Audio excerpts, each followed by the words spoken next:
Hello everybody, myself Pallavi Bule, Assistant Professor from Fruit Science Department, Kekewa College of Horticulture, Nashik. So today we are going to see about the integrated nutrient management. Integrated nutrient management is the intelligent and the combined use of organic, inorganic and biological resources so as to sustain the optimum yield, improve or maintain the soil chemical and physical properties, and provide the crop nutrition packages which are technically sound, economically attractive, practically feasible, and environmentally safe. The principal aim of integrated approaches is to utilize all the possible sources of the plant nutrition in the judicious and effective manner. Concept of integrated pest management. The basic concept of integrated nutrient pest management is the promotion and the maintenance of soil fertility for the sustainable crop productivity through the optimum use of all the possible sources of nutrient like organic, inorganic, and biological in an integrated manner appropriate to each farming situation. Improvement of a soil fertility and productivity on a sustainable basis through the appropriate use of fertilizers and organic manure is the key principle, and their scientific management for optimum growth and yield of the crops in a specific ecological conditions. Main objectives of integrated pest and nutrient management or INM is to reduce the dependence on chemical fertilizers, to maintain the productivity on sustainable basis without affecting soil health, to conserve locally available resources and utilize them judiciously, to reduce the gap between nutrients used and nutrient harvested by the crop, to improve the physical, chemical, and biological properties of soil, to make soil healthy by providing a balanced nutrients through different nutrient sources, to overcome or reduce the ill effect of continuous use of any inorganic chemical fertilizers, to improve the economical status of farmers, to increase the fertilizer use efficiency. Why is INM needed? The increasing use of chemical fertilizers to increase the production of food and fiber is causing a concern for the following reasons. Soil which receives the plant nutrient only through the chemical fertilizers are showing the declining productivity despite being supplied with sufficient nutrients. The decline in productivity can be attributed to the appearance of deficiency in secondary and micronutrients. The physical condition of the soil is deteriorated as a result of long term use of chemical fertilizers, especially the nitrogenous one. It also aggravates the problem of poor fertilizer nitrogen use efficiency. Excessive nitrogen use leads to the groundwater and environmental pollution apart from destroying the ozone layer through N2O production. Components of IPNM. IPNM mainly emphasizes the integrated use of all the essential nutrients from the different sources like chemical fertilizers, organic manures, green manures, biofertilizers, legume crops, locally available plant resources in the balanced proportion for sustainable soil health and productivity. Use of inorganic fertilizers, use of organic manures, biofertilizers, compost, green manures, and crop residues.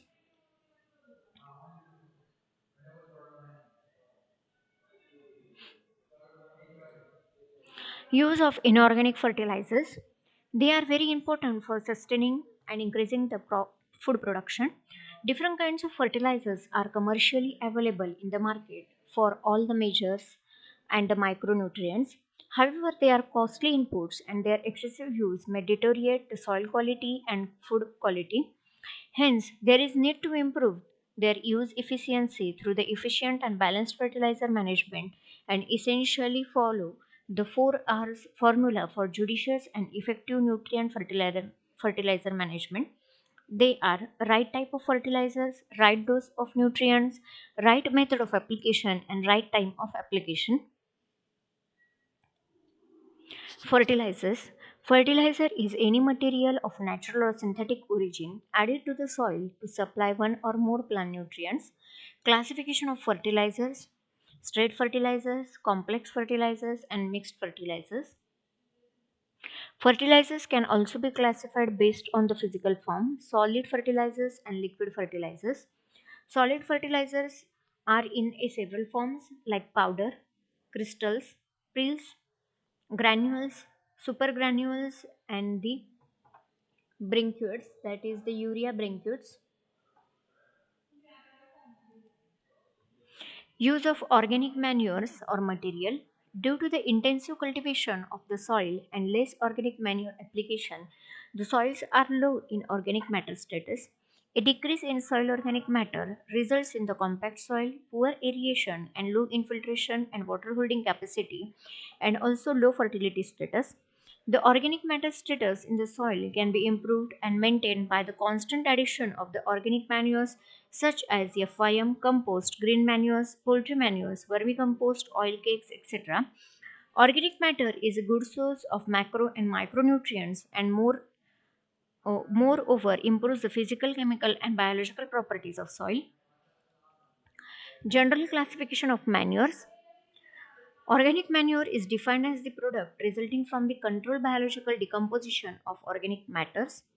Organic manures are classified as bulky and concentrated organic manures. First, we'll see about the bulky organic manures. In that, we'll go for the farmyard manures. Traditional manure, decomposed mixture of dung and urine of farm animals. The waste material of the cattle shed is collected daily and placed in the trenches. The top of the heap is to be made dome shaped and plastered over with a cow dung and earth slurry. It becomes ready after 3 to 4 months. Advantages of farmyard manure: increases soil fertility, a natural source of available nitrogen, add humus and slow releasing nutrients to the soil, aid water and nutrient retention, helps break down heavy soils, add structure to the light and sandy soils, attracts worm to the soil and ideal for mulching. Next, we'll see about decompost. Bulky organic manures obtained as a result of decomposition of the farm and the town waste in the absence of cattle excreta is called as compost. Farm compost, superdigested compost, town compost, rural compost, and urban compost are some of the compost.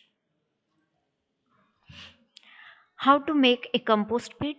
First, we have to collect the composting material. Choose a shady location, pile up separately, collect plenty of the plant material, and chop coarse the matter. Set up the heap earth layer from the bottom up. N rich material, coarser C rich material, and twigs and branches.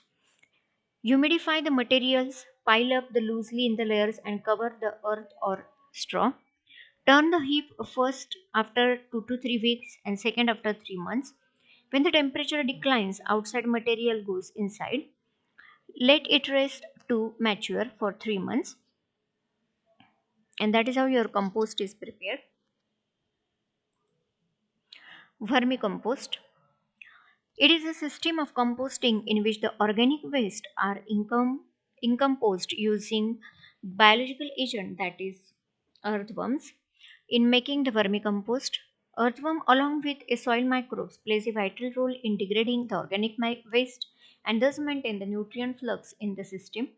Earthworm is physically a aerator, crusher, mixture, chemically a degrader, and a pathogen controller.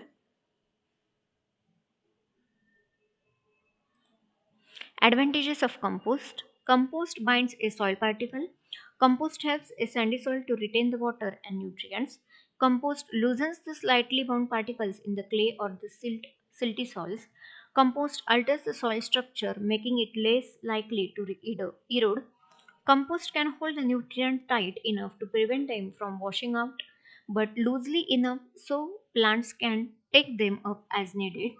Compost brings and feeds a diverse life in the soil. Compost bacteria break down the organics into the plant available nutrients. Some bacteria converts the nitrogen from the air into the plant available nutrient. Compost enriches the soil with a lots of beneficial insects. Compost may suppress the diseases and harmful pests that could overrun the poor lifeless soil. Compost increases the soil ability to retain the water and decrease the runoff. Compost encourages the healthy root system, which decreases the runoff. Compost can reduce or eliminate the use of synthetic fertilizers. Compost can reduce the chemical pesticides since it contains the beneficial microorganism that may protect plants from diseases and pests. Only the 5% increase in the organic material soil water holding capacity. Green manures. The green undecomposed material used as manure is called as green manure. Crop grown for the green manure are known as green manure crops. So there are two types of the green manuring crop: green manuring in situ and green leaf manuring. How green manuring works: timing, which species to grow, avoid the competition to the main crop, ensures the good growing conditions. Sow the green manure, wait until the maximum biomass is developed, cut and incorporate the plant material into the soil. Sow or plant a crop with a high nutrient demand. Cut before the flowering. Crush the material into the pieces, incorporate it superficially, and sow or the plant the next crop within 2 weeks to avoid the nutrient losses.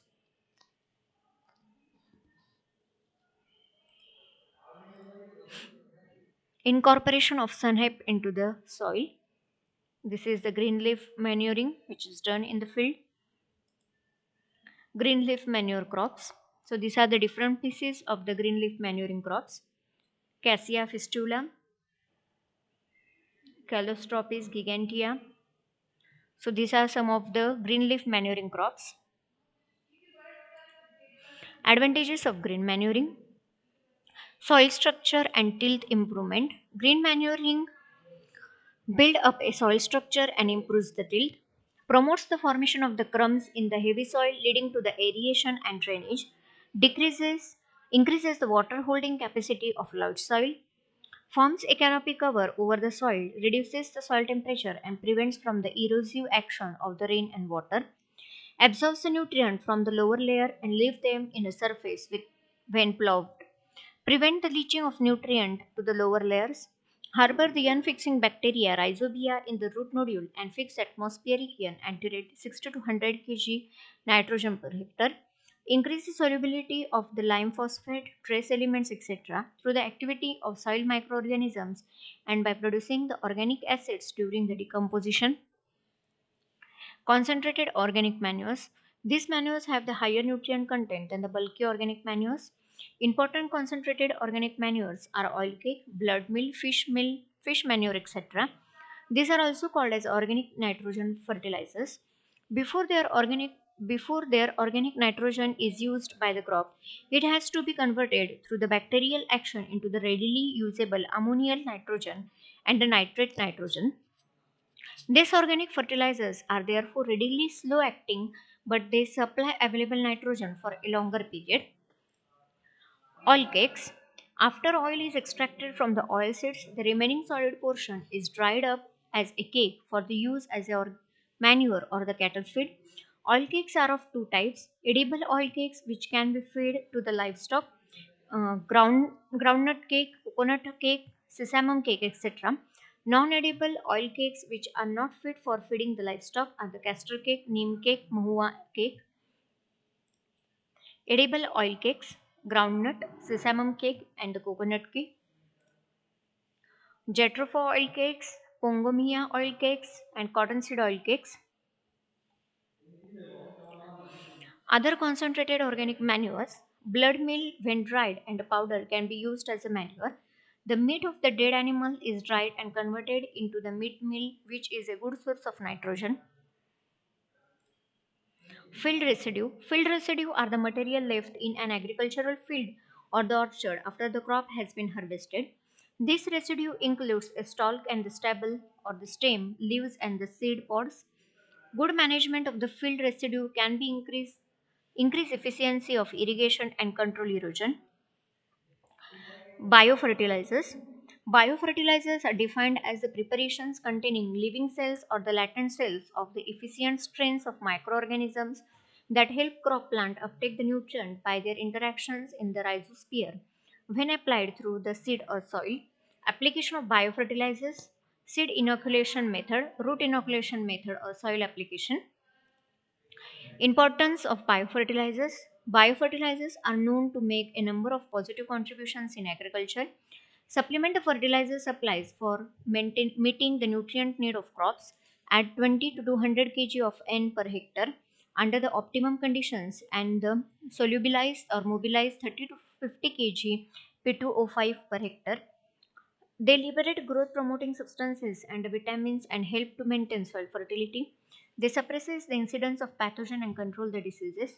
Increase the crop yield by 10 to 15%. N2 fixes reduce the depletion of the soil nutrient and provide sustainability to the farming system. Cheaper, pollution free, and the based on the renewable energy sources. They improve the soil physical properties, tilth, and soil health. Classification of biofertilizers. There are two main types of biofertilizers: nitrogen fixing biofertilizers and phosphorus solubilizing biofertilizers. Nitrogen fixing biofertilizers are rhizomes, Azotobacter, Azolla, blue green algae, and Azospirillum. Phosphorus solubilizing biofertilizers are the Bacillus, Pseudomonas, Aspergillus, and Penicillium.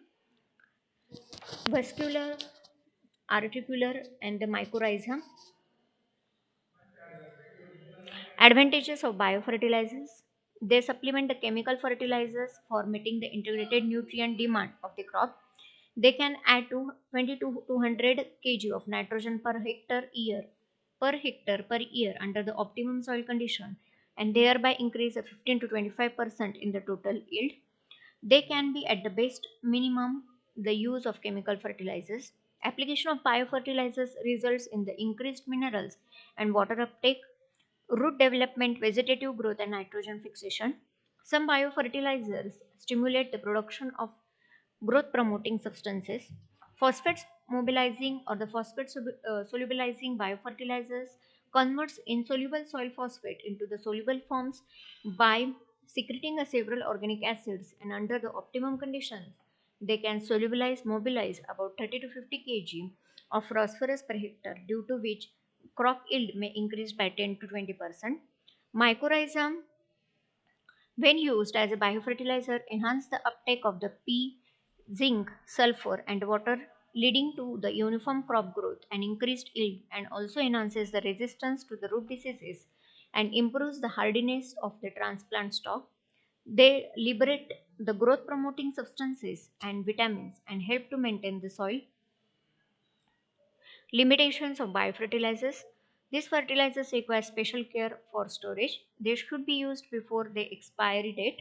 Biofertilizers are not useful in a dry or hot soil. They are not useful if there is unavailability of microorganisms, lower density of nutrients, hard to locate in some areas, and requires a skill in production and application. Okay, thank you. This was all about the today's lecture.